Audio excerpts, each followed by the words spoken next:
Mateo 9, versos del 18 al 34. Hermanos, si esta es la palabra infalible de nuestro Dios. Mientras les decía estas cosas, he aquí vino un oficial de la sinagoga y se postró delante de él, diciendo: mi hija acaba de morir, pero ven y pon tu mano sobre ella y ella vivirá.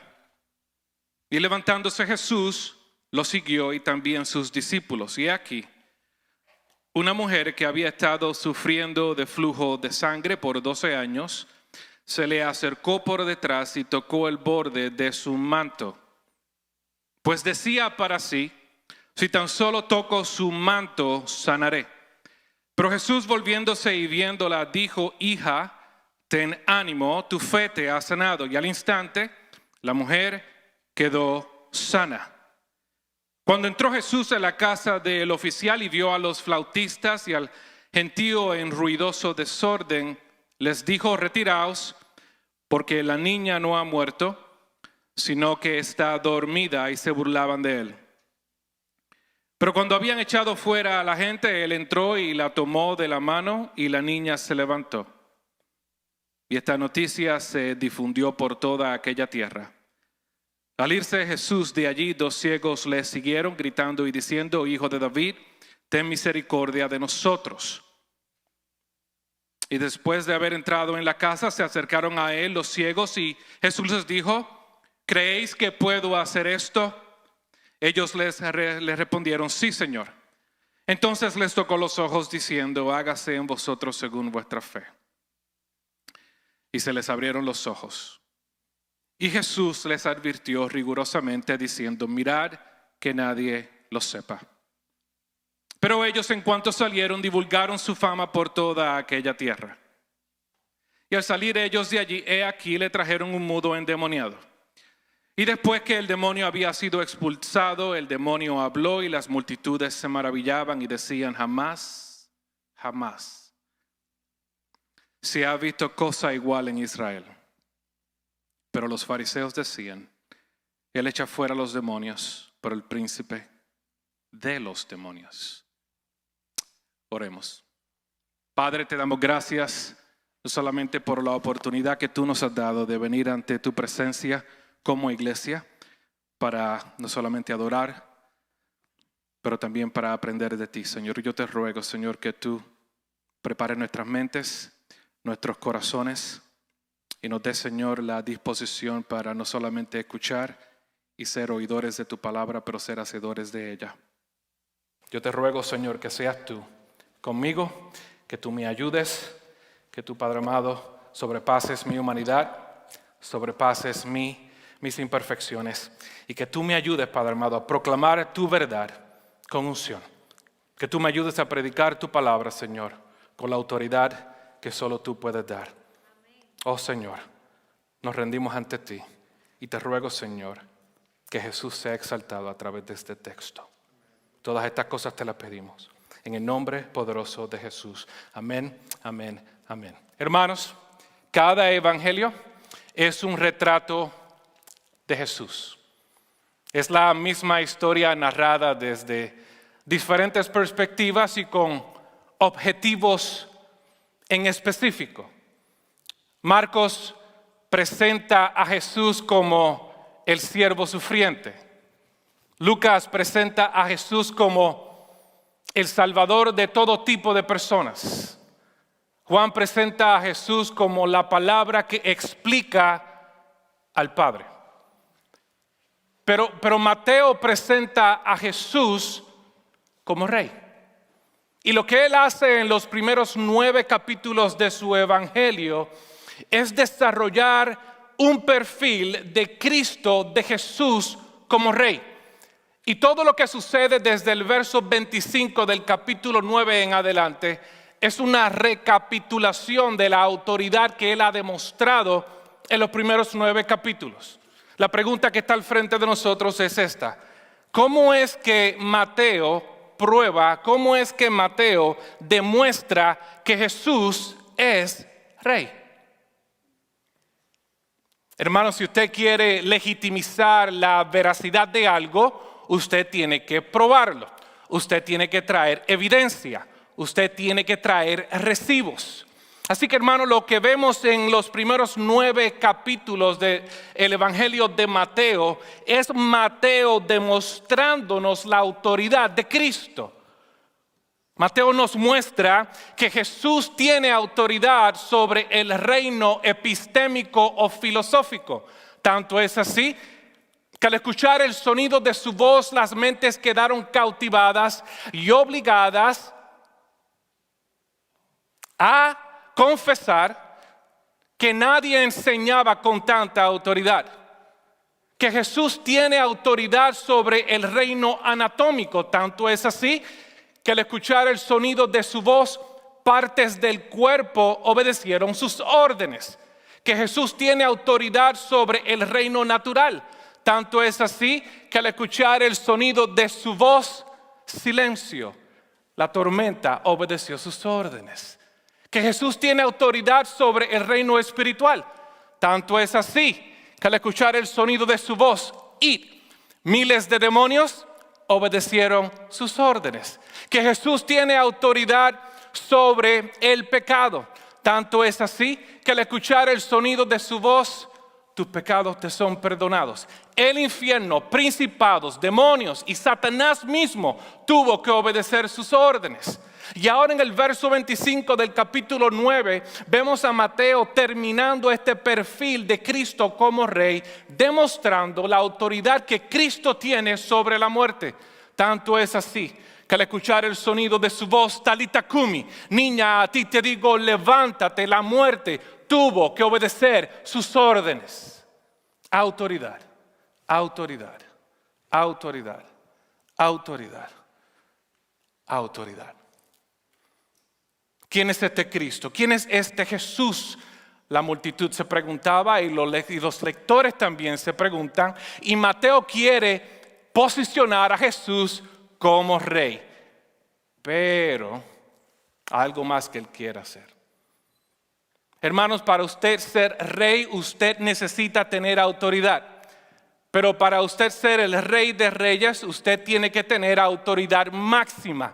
Autoridad sobre el conocimiento, autoridad sobre el cuerpo, autoridad sobre lo natural, autoridad sobre pecado, autoridad sobre lo eterno, autoridad sobre la muerte. Y es por eso, hermanos, que Mateo termina su evangelio en el capítulo 28 dándonos una frase que Jesús hace. Y él dice, toda autoridad me ha sido otorgada en el cielo y en la tierra. Toda autoridad, hermanos. En el cielo, pero también en la tierra. Mateo nos quiere decir que la autoridad de Jesús es sistémica, que la autoridad de Jesús es holística, que la autoridad de Jesús es abarcadora, que la autoridad de Jesús es integral, que la autoridad de Jesús es soberana.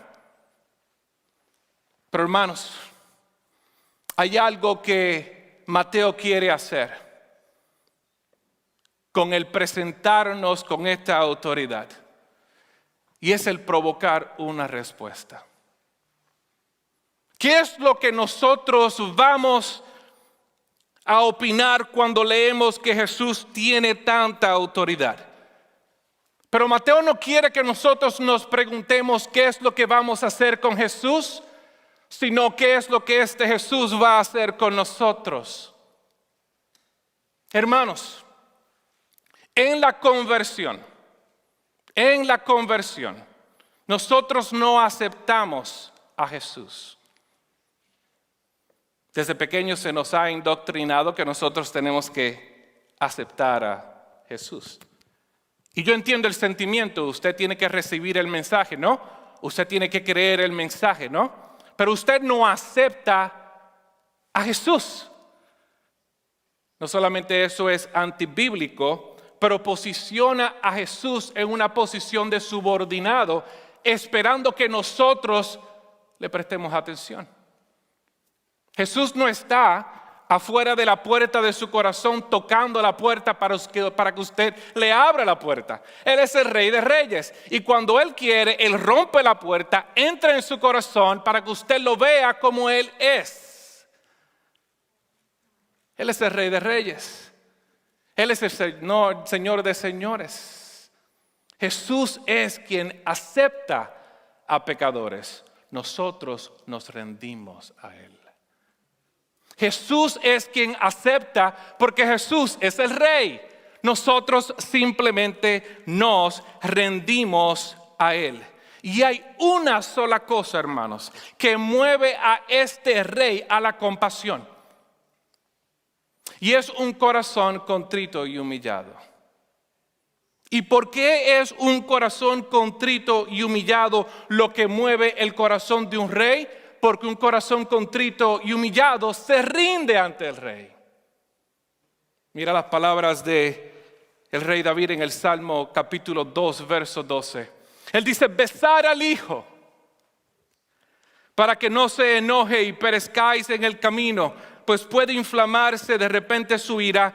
Cuán bienaventurados son todos los que en Él se refugian.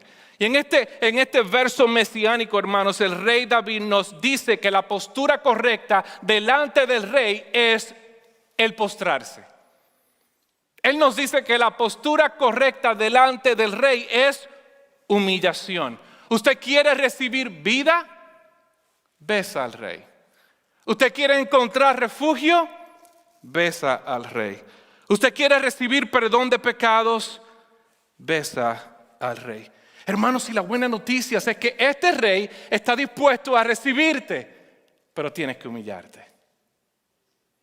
Este rey está dispuesto a perdonarte, pero tienes que humillarte.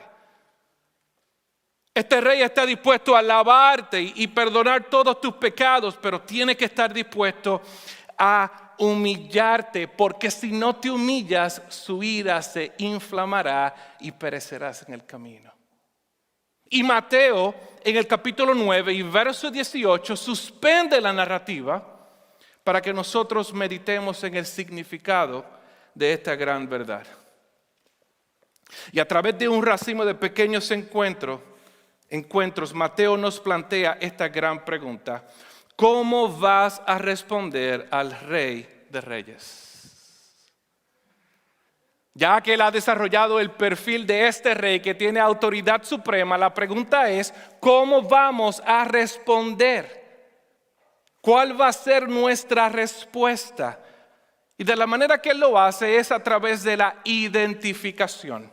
Versos 18 al 34 es una exposición de 3 tipos de fe que siempre están presentes en la multitud que seguía a Cristo.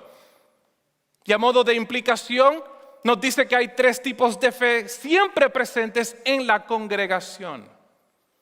Y Él quiere que nosotros nos identifiquemos con una de estas fe que Él nos muestra a través de estas historias. ¿Es tu fe una fe verdaderamente cristiana, casi cristiana o muerta? ¿Es tu fe verdaderamente cristiana, casi cristiana o una fe muerta? El título de este sermón es Besar al Hijo, la fe que mueve al Rey. Lo primero que Mateo nos enseña, hermanos, en este cuerpo de eventos es la naturaleza de una fe verdaderamente cristiana. Y Él lo hace, hermanos, a través de 3 personajes. 3 eventos, 3 personajes, y en ellos vemos la naturaleza de una fe verdaderamente cristiana. El primero es Jairo. Mateo nos dice que hay un oficial de la sinagoga que corre a los pies de Cristo. ¿Quién era Jairo? Jairo era un oficial de la sinagoga en Capernaum. Él no era un fariseo, él tampoco era un escriba, él no era un maestro de la ley, él simplemente era un oficial de la sinagoga, pero tenía una posición bastante alta porque los oficiales de la sinagoga eran los que estaban a cargo de los oficios diarios del templo y de la sinagoga. Usualmente ellos vivían dentro de la sinagoga, así que Jairo tenía una posición bastante alta, no solamente religiosamente, pero también culturalmente y en la sociedad. ¿Qué era lo que le pasaba a Jairo? Bueno, su hija de 12 años estaba a punto de morir. Al tiempo que Jairo va a los pies de Cristo, su hija ya estaba muerta. Pero lo interesante del caso, hermanos, es que Jairo le pertenecía al movimiento de los fariseos, de los escribas, de los maestros de la ley, que odiaban a Jesús, que consideraban a Jesús como un insurgente, que consideraban a Jesús como un hereje. Y es interesante ver a una persona que pertenece a este movimiento, que se consideraba como el archienemigo de Jesús, viniendo a los pies de Jesús. Tenemos también a otro personaje, y es la mujer de un flujo de sangre. ¿Quién era esta mujer? La Biblia nos dice que esta mujer padecía de una condición llamada menorragia, que era un sangrado menstrual perpetuo. Inclusive la palabra nos dice que ella estaba padeciendo de esta enfermedad por 12 años. Y no solamente esta enfermedad era físicamente dolorosa, ya que se creaban coágulos de sangre del tamaño de una moneda de 25 centavos o más grande. Pero que socialmente, culturalmente, religiosamente, esta persona era considerada como inmunda. Lo que significa que ella no era bienvenida en ningún lugar. Ella no podía ir a la sinagoga porque era inmunda. Ella no podía ir al mercado porque era inmunda. Ella no podía tocar a nadie porque era inmunda. Inclusive si ella iba a un lugar, ese lugar se convertía en inmundo. Y esta mujer había gastado todos sus recursos. Esta mujer no podía estar casada porque como no podía tener relaciones, no podía casarse. Y si estaba casada, el esposo tuvo que divorciarla. Así que la posición de esta mujer era una posición desesperante, al igual que Jairo. Pero también tenemos otros personajes y son los ciegos. 2 hombres ciegos. Y la Biblia no nos da muchos detalles acerca de estos 2 hombres ciegos, pero lo que podemos deducir y basado en el comentario y en la experiencia de historiadores, nos dice que estos hombres ciegos, su único oficio era el ser mendigos. Y los mendigos en esa sociedad eran rechazados. Los mendigos en esa sociedad eran burlados, eran tratados como perros. La gente no los quería. Así que al igual que Jairo, al igual que la mujer que tenía ese flujo de sangre por 12 años, estos ciegos estaban en una posición desesperante. Y lo interesante del caso, hermanos, es que no importando la posición socioeconómica, el trasfondo cultural, o la enfermedad o la situación presente de cada uno de estos personajes, su condición los puso en la misma posición, en desespero y en necesidad de ser restaurados. Y lo primero que vemos a través de ellos, hermanos, es una fe verdaderamente cristiana. ¿Y qué es una fe verdaderamente cristiana, hermanos? Una fe que es cimentada en el quebrantamiento. Una fe que es cimentada en el quebrantamiento. Jairo había llegado al fin de sí mismo. La mujer había llegado al fin de sí mismo, de sí misma. Los ciegos habían llegado al fin de sí mismos, hermanos. Hasta que usted no llegue al fin de sí mismo, usted no va a ver su necesidad de Cristo. Tim Keller una vez dijo, solo cuando tocas fondo, cuando todo se derrumba, cuando todos tus planes y recursos se han desbaratado y agotado, es que finalmente estás abierto a aprender cómo depender completamente de Dios. Hermano, quizás usted no está sufriendo como ellos, o quizás usted nunca ha sufrido como ellos, pero la realidad del caso es que usted nunca va a venir a Cristo hasta que llegues al final de ti mismo. Y muchas veces Dios trae el sufrimiento para traernos a los pies de Cristo. Y eso es lo que vemos en este texto. Un pastor amigo mío, Joe Novenson, dijo estas palabras: en momentos cuando llegamos al fin de nosotros mismos, que muchas veces pensamos, Dios, tú me odias. Oh, hermanos, pero es lo contrario. Es lo contrario. Es el amor de Cristo a través del sufrimiento lo que nos trae a casa. La palabra es clara en Juan 6:4 cuando nos dice que es el Padre que nos trae a Jesús. Nadie puede venir a mí a menos que el Padre lo traiga, y muchas veces Dios nos trae a Cristo a través del quebrantamiento. Hermanos, una fe verdaderamente cristiana es una fe cimentada en el quebrantamiento. Pero no solo eso, hermanos, Mateo también nos dice a través de estas historias que una fe verdaderamente cristiana es una fe que se acerca. Es una fe que viene. Lo vemos en Jairo, en el verso 18. Mientras les decía estas cosas, he aquí, vino un oficial de la sinagoga.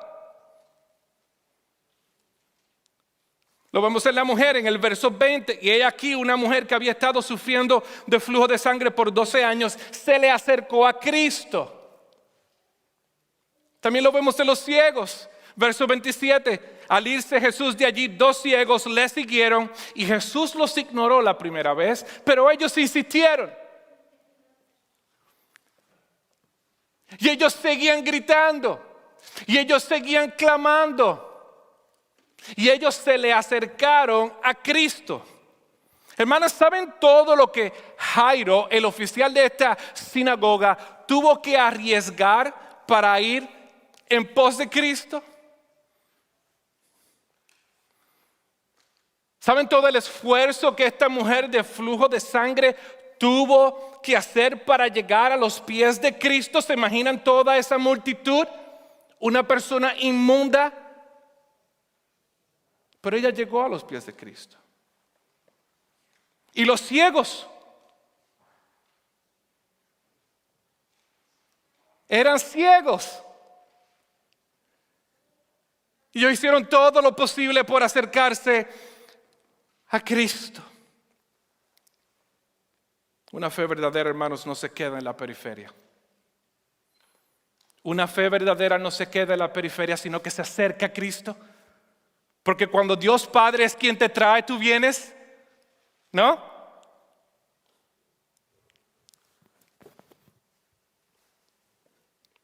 Y lo grandioso del caso, hermanos, es que esta característica de una fe verdaderamente cristiana responde al llamado de Cristo.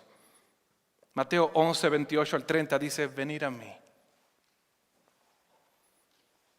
Jesús mismo dice, venid a mí todos los que estén, ¿qué? Cansados y cargados.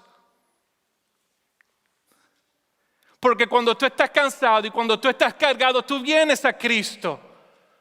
Cuando todo está bien en tu vida, quizás tú no pienses que necesitas a Cristo. Y es por eso que muchas veces Dios tiene que rompernos para traernos a Él.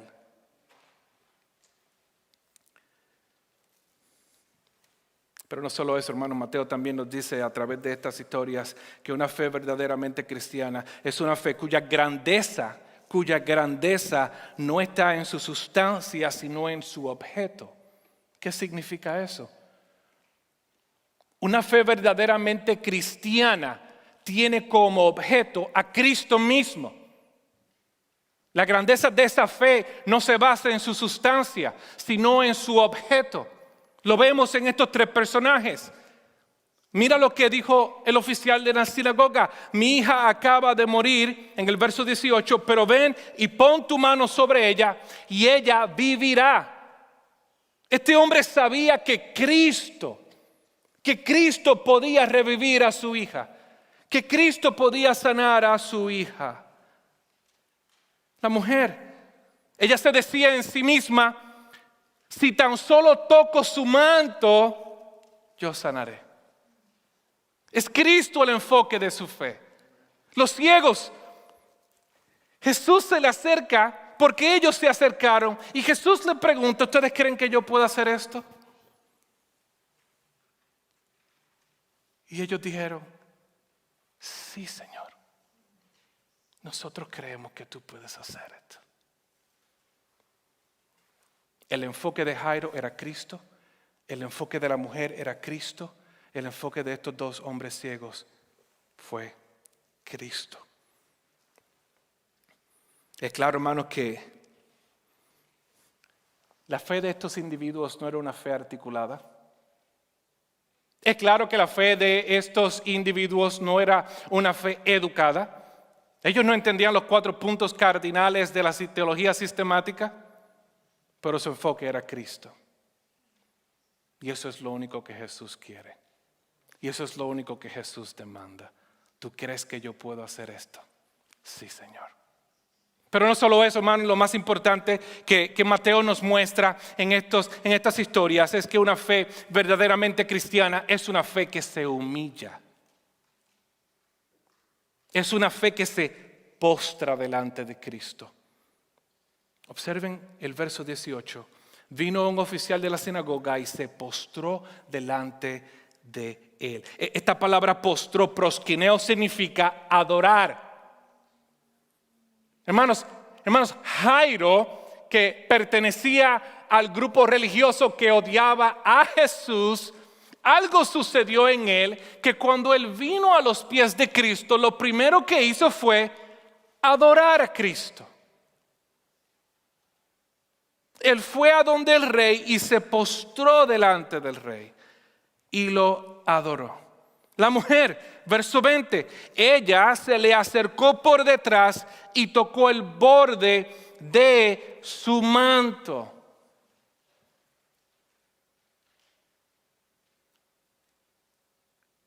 En la tradición judía esto tenía un significado. Significaba una suplicación ferviente. Es algo reverente. Si yo solamente toco el borde del manto de Cristo, yo voy a hacer. Yo no voy a donde Cristo a demandarle nada. Yo me humillo ante Él y solamente toco el borde de su manto. Con eso yo me conformo. Es una fe que se postra. Pero no solo eso, lo vemos en los ciegos, hermanos. Los ciegos se le acercaron a Jesús con estas palabras: Hijo de David, ten misericordia de mí. Hermanos, estos ciegos no habían visto a Jesús, pero quizás ellos escucharon de Jesús y ellos sabían que Jesús era el Hijo de Dios, el Hijo de David, con poder, con autoridad, que tenía la potestad y la prerrogativa para sanarlos. Y lo primero que salió de la boca de estos ciegos fue: Hijo de David. Eso es una frase de humillación. Hijo de David, tú eres el rey. Y lo segundo que dice es esto: ten misericordia de nosotros. Esto es una fe, hermanos, que se postra. Es una fe que se humilla. Hermanos, ¿cuál es la naturaleza de una fe verdaderamente cristiana? Es una fe que es cimentada en el quebrantamiento, una fe que se acerca, una fe cuya grandeza no está en la fe misma, sino en su objeto o su enfoque, Cristo. Pero lo más importante es una fe que se postra y se humilla. Y saben, hermanos, que esta fe movió a Jesús. Esta fe movió a Jesús. Pero ¿por qué es que Jesús se identifica con los que se humillan? ¿Por qué es que Cristo se identifica con aquellos que se humillan? Porque Jesús, siendo Dios, se humilló. Filipenses capítulo 2 nos dice: imiten la humildad de Cristo, que aun siendo Dios, se humilló. ¿Por qué es que Cristo se identifica con los que se humillan? Porque Él también se humilló. Pero lo más importante, hermanos, y esto es bien importante, porque Él no puede ser tu Señor a menos que tú renuncies a ti mismo. Jesús no puede ser tu Señor a menos que tú renuncies a ti mismo. Una vez yo escuché a un pastor decir: Filipenses nos dice que toda rodilla se doblará. Toda rodilla se doblará y confesará que Jesús es Señor. Toda rodilla. Eso va a suceder. Eso va a suceder. Y si tú no lo quieres adorar, y si tú no quieres doblar tus rodillas, Él te romperá las rodillas, pero tú lo vas a adorar. Ahora la diferencia está en esto. O las doblas ahora, o las doblas después. Y si las doblas después, realizarás que es muy tarde. Cristo nos está dando una oportunidad hoy en día para que nosotros lo reconozcamos como Rey, para que nosotros nos humillemos, porque esa es la única fe, esa es la única postura que mueve su compasión. Y Mateo continúa y nos enseña lo que Jesús hace. Y lo hace con una razón, hermanos, porque la vía para la exaltación es la humillación. ¿Usted quiere ser exaltado? Humíllese.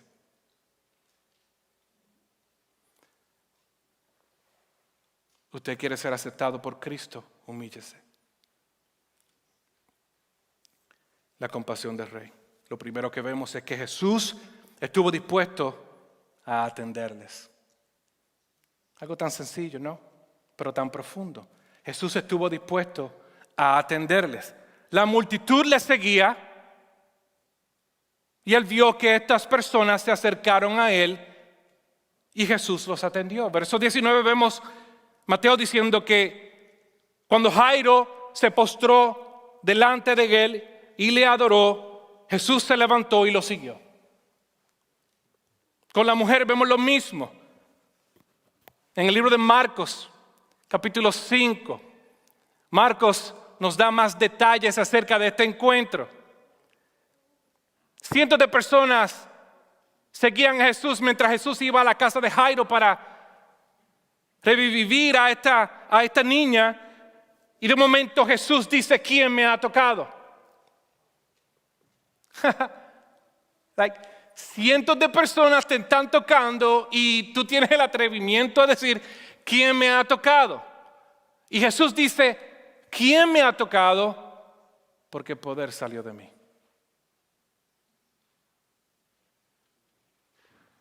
Y cuando esta mujer tocó el borde de su manto, Jesús se volvió y la miró y la atendió.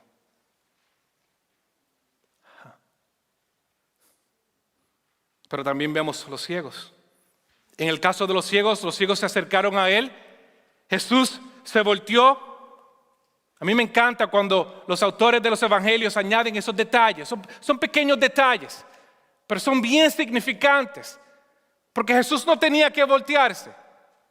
Jesús no tenía que atenderles. Estos dos eran meramente mendigos. Pero Jesús los atendió. Y Jesús les dijo, ¿creen que puede hacer esto? Oh, hermano, Jesús está dispuesto a atenderte. Jesús está dispuesto a recibirte. Corre a los pies de Él y póstrate. Y la garantía, la promesa que encontramos en la Biblia es que Jesús te va a atender. Amén.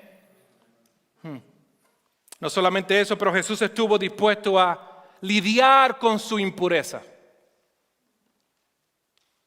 Jesús estuvo dispuesto a lidiar con su impureza. Cuando la mujer tocó a Jesús, inmediatamente Jesús se convirtió en alguien inmundo ceremonialmente, porque todo lo que ella tocaba se convertía en inmundo. Cuando Jesús va a la casa de Jairo, encuentra a la hija de Jairo muerta y Jesús toca ese cadáver. Un cadáver era inmundo, la casa estaba inmunda y Jesús no tuvo problemas en lidiar con su impureza. No hay nada, hermanos, que asombre a Jesús. No hay impureza que Jesús no pueda tocar. No hay pasado que Jesús que pueda rechazar. No hay pecado que Jesús no pueda perdonar. Jesús no solo está dispuesto a atenderte, sino que también está dispuesto a lidiar con la mancha de pecado que te aflige. Pero no solo eso, hermanos. Mateo también nos dice que Jesús está dispuesto a abrazarte y abrazarlos como hijos. Presten atención. Verso 22. Pero Jesús, volviéndose y viéndola, dijo: hija.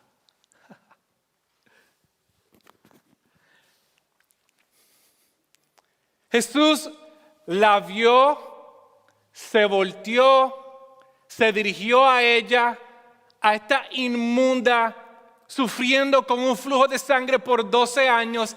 Y lo primero que le dice a esta mujer es: hija. La misma palabra que Jesús usó con el paralítico, hijo. Ese es el lenguaje de adopción. Porque cuando tú vienes a Cristo, cuando tú te postras delante de Cristo, Cristo te abrazará como hijo. Y ya no eres enemigo de Él, sino que Él te invita a la mesa. Años de rechazo, hermanos, años de burla, de maltrato, a los pies de Jesús se convierten en gozo. No importando, hermanos, lo vil de tu pecado. Si tú corres a los pies de Cristo, Él te recibirá como recibió al paralítico y como recibió a la mujer del flujo de sangre.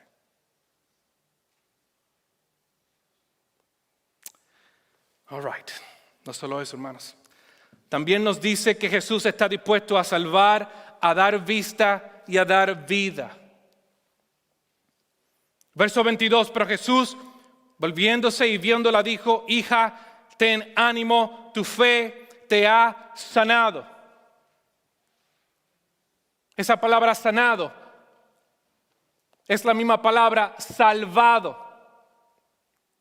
Jesús le dice a esta mujer del flujo de sangre: tu fe te ha salvado. No solamente eres sana, pero tu fe te ha salvado. Jairo, en el verso 25 y verso 26, Jesús llega a la casa de Jairo, y cuando llega a la casa de Jairo hay flautistas y lloronas profesionales, no del Chavo del 8, pero lloronas profesionales, porque en esta tradición tenían que contratar a flautistas y a lloronas profesionales para sufrir con aquellos que están sufriendo, para llorar con aquellos que están llorando. Y Jesús llega allí y le dice: cállense, ella no está muerta, ella solamente está durmiendo. Y todo el mundo se empezó a burlar de él. Y Jesús entra al cuarto donde está la hija de Jairo y le dice: Talita Kumi, niña, a ti te digo, levántate. Y en ese instante ella cobró vida y Jesús la toca y la levanta. Hermano, cuando usted viene a donde Cristo, cuando usted se postra a Cristo, no solamente Él está dispuesto a atenderle, no solamente está dispuesto a lidiar con tu impureza, no solamente está dispuesto a abrazarte como hijo, pero está dispuesto a salvarte, está dispuesto a sanarte, está dispuesto a restaurar tu vida. Amén.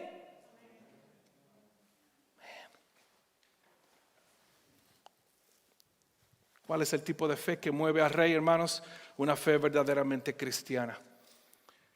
Una fe que es cimentada en el quebrantamiento. Una fe que se acerca, una fe cuya grandeza no es la fe misma, sino en el enfoque de su fe, que es Cristo. Y es una fe que se humilla. Hermanos, eso a mí me goza. Y eso a mí me trae gozo.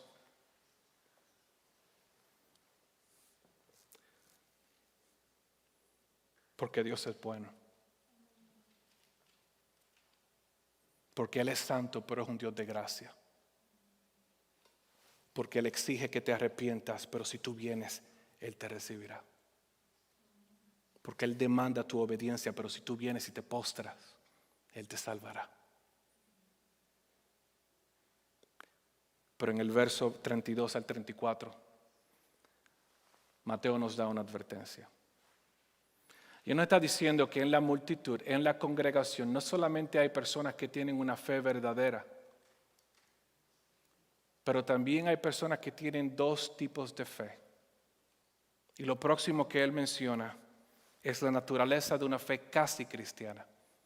Y lo vemos en el verso 33. Y al salir de ellos de allí, he aquí le trajeron un mudo endemoniado, y después que el demonio había sido expulsado, el mudo habló. Y las multitudes se maravillaban. Interesante, ¿no? Y decían, jamás se ha visto cosa igual en Israel. Las multitudes se maravillaban. Y no sé si se han fijado, hermanos, porque desde el principio de su evangelio, Mateo siempre ha añadido a las multitudes al final de un acto de Jesús. Y él lo hace con un propósito, porque nos quiere enseñar que hay un tipo de persona que siempre está donde Cristo está.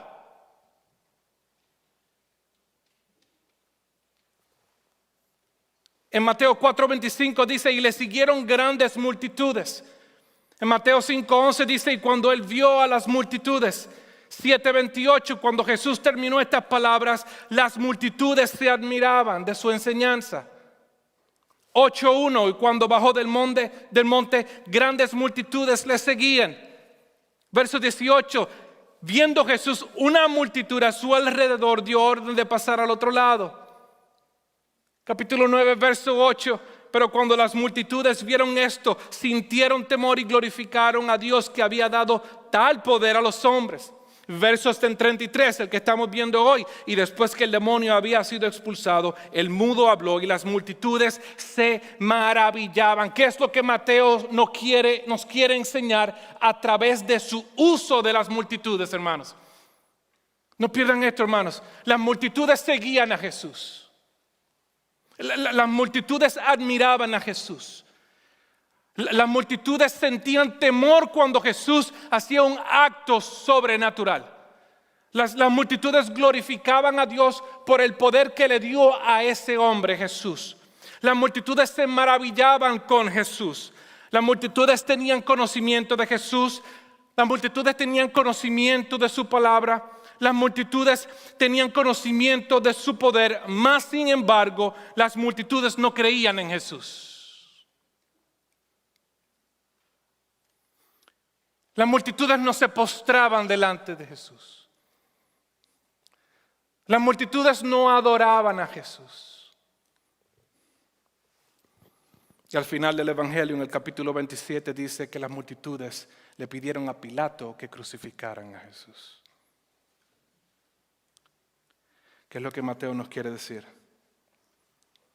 Una fe casi cristiana es una fe que sigue a Jesús desde lejos. Una fe casi cristiana es una fe que admira a Jesús. Una fe casi cristiana es una fe que se maravilla con Jesús. Una fe casi cristiana es una fe que glorifica a Dios por las cosas que le ha permitido hacer a Jesús. Pero es una fe que no se postra. Es una fe que no se humilla. Es una fe que no adora. Es una fe que no se arrepiente.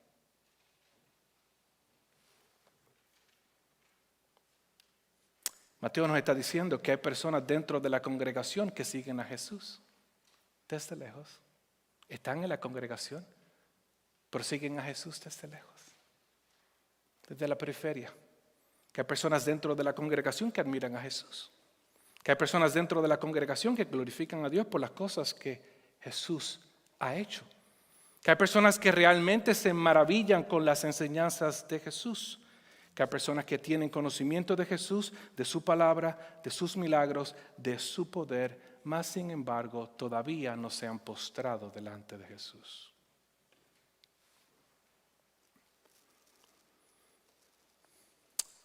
Mateo nos está diciendo que hay una fe que parece ser cristiana, pero no lo es. Un puritano llamado Matthew Mead, él escribió un libro que se llama El casi cristiano descubierto. Y mira lo que él dijo. Un hombre puede tener mucho conocimiento, mucha luz, puede saber mucho de Dios y de su voluntad, mucho de Cristo y sus caminos, y sin embargo ser casi un cristiano.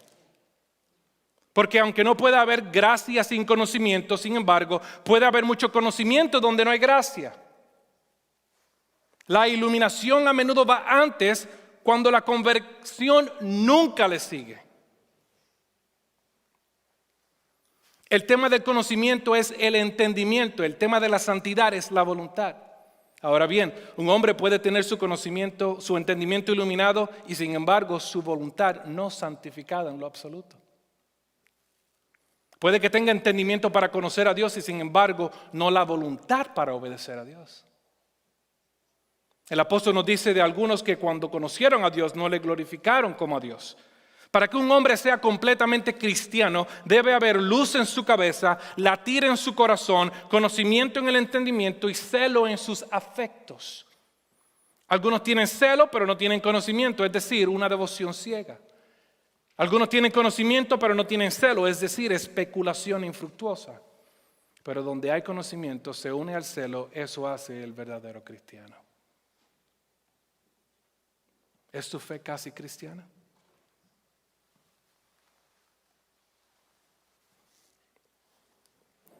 Hermanos, a menos que tú hayas llegado a esa realización, a menos que no hayas tocado fondo, a menos que no hayas llegado al fin de ti mismo, no importa lo que conozcas de Dios, no importa cuánta teología sepas, no importa cuántos pasajes de la Biblia sepas, no importa cuántas canciones cristianas te sepas, sigues siendo un casi cristiano. Y delante de Dios no eres cristiano.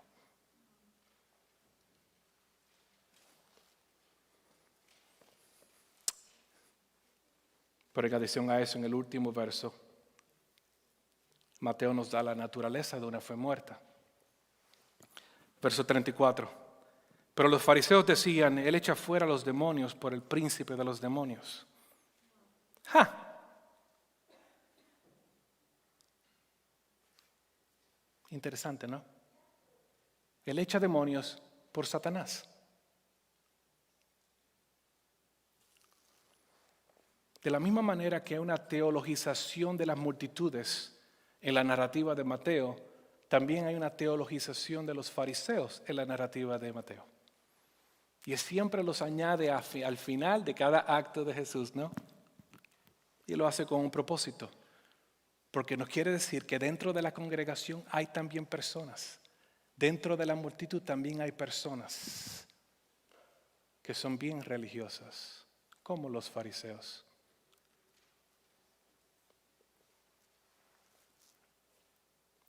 Al principio del capítulo 9 vemos a Jesús sanando al paralítico y los fariseos pensaron que eso era blasfemia. Cuando Jesús va a la casa de Mateo a cenar con los pecadores y con aquellos que recaudaban impuestos, ellos criticaron a Jesús por cenar con pecadores. Y ahora que Jesús libera a este endemoniado, ellos dijeron que Él lo hizo por el poder de Satanás, cometiendo el pecado imperdonable. La pregunta que Mateo quiere que nosotros reflexionemos en esta tarde es el por qué ellos reaccionaron de la manera que reaccionaron. Y yo creo que nosotros muchas veces somos un poco injustos con los fariseos. Yo creo que nosotros muchas veces criticamos a los fariseos sin entender el por qué ellos actuaban de la manera que ellos actuaban. Ellos decían, no es posible que un hombre pueda perdonar pecados porque solo Dios puede perdonar pecados. Eso es correcto. Isaías 43:25 dice, yo soy el que borro tus transgresiones por amor a mí mismo y no recordaré tus pecados. Ellos estaban en lo correcto, su teología estaba correcta. Solo Dios puede perdonar pecados. No es posible que Dios se relacionen con pecadores y con gentiles porque ellos son inmundos. Y si Jesús clama ser Dios, ¿cómo es posible que Él esté mezclándose con gente impura e inmunda? Su lógica estaba correcta. Salmo 5:4 dice, porque tú no eres un Dios que se complace en la maldad, el mal no mora contigo. ¡Ja! Ellos sabían que un Dios santo no puede mezclarse con lo inmundo. Su teología estaba correcta. Ellos criticaron a Jesús porque no es posible que un hombre pueda sacar demonios porque solo Dios tiene la autoridad para sacar demonios. Eso es correcto. Primera de Samuel 16:14 dice que el espíritu del Señor se apartó de Saúl y un espíritu malo de parte del Señor le atormentaba. En otras palabras, solo Dios tiene la autoridad para sacar, para poner, para liberar a una persona endemoniada. Solo Dios puede hacer eso. Su teología estaba correcta. ¿Cuál era el problema de los fariseos, hermanos? Teológicamente hablando, ellos estaban en lo correcto, pero una verdad teológica no anula otra verdad teológica. Una verdad bíblica no anula otra verdad bíblica.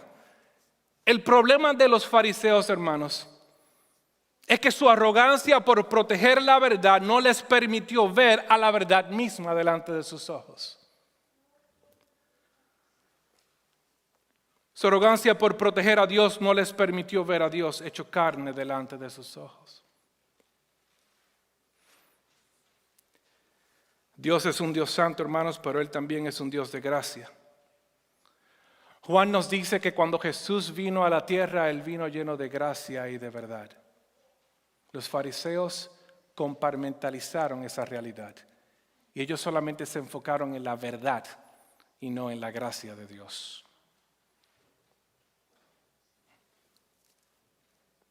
Los fariseos estaban más interesados en estar correctos que ver al paralítico salvo y caminando. Los fariseos estaban más interesados en proteger su interpretación de la ley que ver al recolector de impuestos y a los gentiles transformados. Los fariseos estaban más interesados en preservar su posición teológica que al ver al endemoniado libre y hablando. Pero lo más triste, hermanos, es que los fariseos estaban más interesados en condenar que en arrepentirse. Los fariseos estaban más interesados en condenar, en criticar, que en el arrepentirse. Y eso los llevó a cometer el pecado imperdonable. A través de esto, hermanos, Mateo nos dice que una fe muerta es una fe que se jacta en el conocimiento y en la precisión. Es una fe que está más interesada en su verdad que en la gracia. Es una fe cuya grandeza o miseria no es el objeto de su fe, sino su sustancia. Es una fe que no se arrepiente. La pregunta que está al frente de nosotros es esta: ¿y nosotros?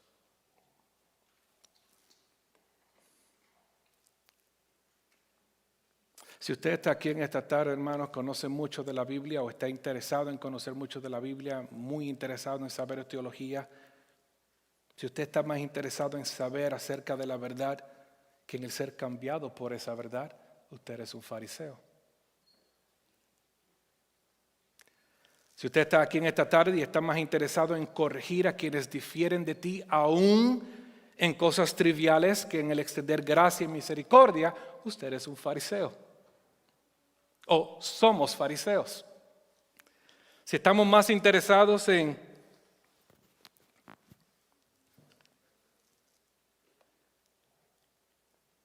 criticar a aquellos que están mal en vez de nosotros arrepentirnos, somos fariseos.